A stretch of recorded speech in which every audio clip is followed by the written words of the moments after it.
Comment maîtriser la dégradation continue des terres au Burkina?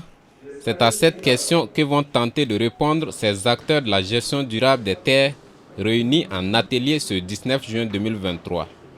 Ces participants venus des structures étatiques, des projets et programmes et des partenaires techniques et financiers vont 2 jours durant faire des recommandations qui permettront au gouvernement de mieux orienter les actions sur la question de la gestion durable des terres.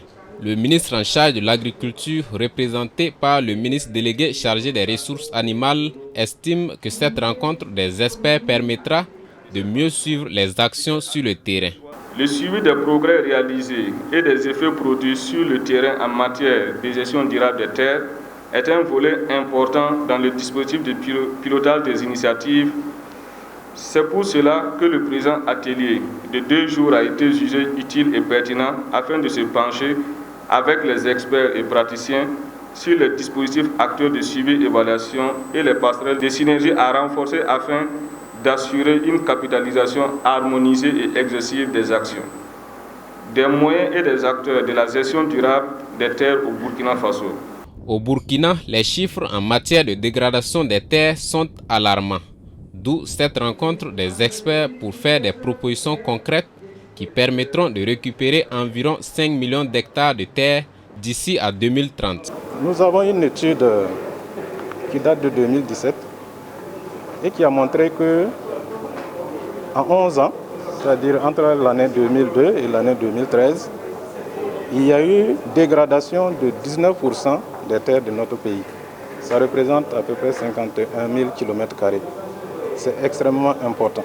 Il y a deux aspects fondamentaux. Vous allez vous rendre compte que c'est l'action de l'homme le plus souvent qui est à la cause. Alors, nous avons aujourd'hui des zones de forêt qui ont été transformées en des zones de production. C'est une forme de dégradation. Il faut mener des actions à travers ce qu'on appelle les aménagements des CSDRS pour ramener la productivité de ces terres-là à un état qui permet aux producteurs agricoles de produire suffisamment afin que la sécurité alimentaire soit garantie dans notre pays. Plusieurs activités sont donc menées sur le terrain en vue de l'atteinte de ces différents objectifs gouvernementaux, selon le directeur général des aménagements agro-pastoraux et du développement de l'irrigation.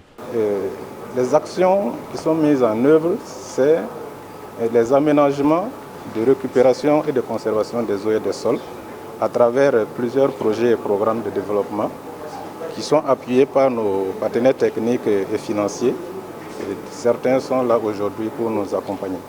Il y a au niveau de la coordination, le pilotage de tout ce système. Alors, la plateforme nationale en matière de gestion durable des terres, qui fera l'objet aussi d'échanges aujourd'hui, qui doit être un dispositif global qui permet de fédérer l'ensemble des dispositifs sectoriels de suivi et évaluation en matière de gestion durable des terres. La question de la gestion durable des terres conditionne la vie des générations futures, selon le ministre délégué chargé des ressources animales. Raison pour laquelle le gouvernement burkinabé développe plusieurs initiatives en vue de restaurer des millions d'hectares de terres dégradées, à l'image de ce présent atelier.